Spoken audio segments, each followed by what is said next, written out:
Bonjour à tous. Cette vidéo porte sur la régularisation de la cession d'une immobilisation. En effet, les immobilisations ne sont pas destinées à être vendues. Par conséquent, la cession d'une immobilisation constitue une opération exceptionnelle, ce qu'on appelle une opération non courante.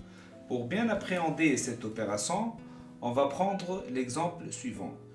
Tout d'abord, je vous conseille de tracer un axe pour bien visualiser la situation.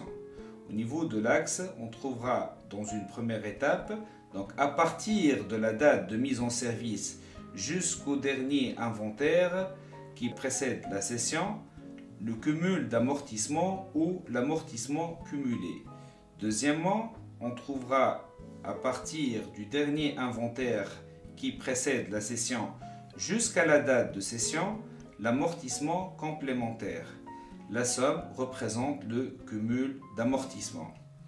Ainsi, les 5 étapes suivantes doivent être présentées. Première étape, elle concerne le calcul de l'amortissement complémentaire.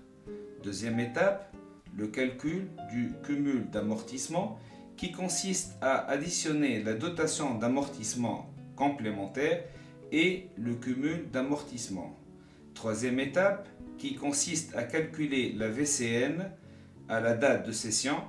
Pour ce faire, on doit retrancher le cumul d'amortissement de la valeur d'origine.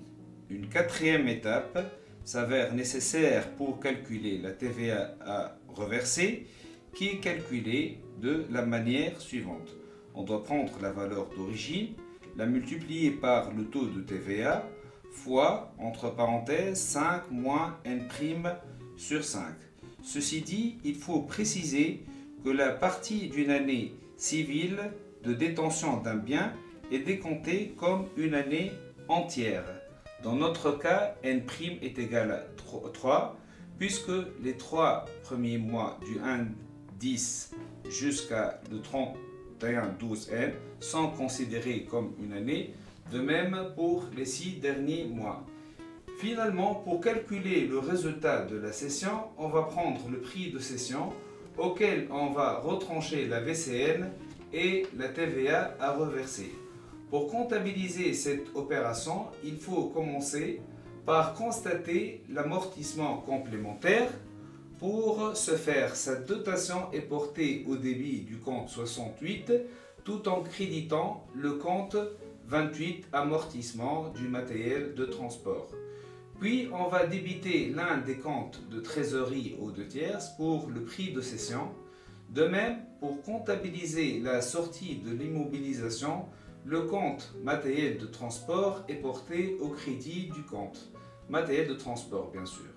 Le compte amortissement est soldé, ainsi il est porté au débit pour la valeur du cumul d'amortissement.